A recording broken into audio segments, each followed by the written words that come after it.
Let's take a look at the highlights where Big Baby was almost the story of the night. He was the story for about half the night, actually. There's Danny Granger, and there he is, Glenn Davis. When you're talking about the first half, he was all over the place, 6 offensive rebounds. Glenn Davis, elbow jumper. They could not stop him in the first half, imposing his will.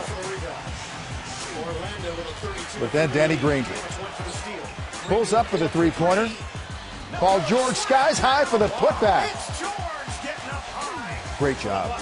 Must box out. Tied at 32. Jameer Nelson to Glenn Davis. The putback dunk. At the half, it was Orlando up by 2. Cue the intense baby. I'm just going. I don't got no conscience right now. I'm playing within my team. My team is motivating me to keep going at them. We're going to get some calls in the second half. I can't look for no calls and just play defense and rebound the ball extremely hard as I can. And that's what I'm doing. Thanks for stopping. Thanks for having me. Ryan. One of the most intense compliments to stop by for an interview I think that I've ever seen. Thank you. Thank you. David West out to Danny Granger, the three-pointer. This game was tied at 52. Then West rebounds, Granger.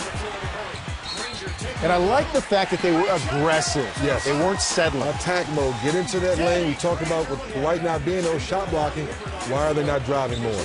Great rotation here as the double team comes down. George Hill knocking down the big three that you talked about, 3D. But this is really where I felt like Indiana finally could exhale. They got their crowd involved. You could see the confidence starting to grow. Barbosa doing what he does best, penetrating in the lane, finishing around the basket.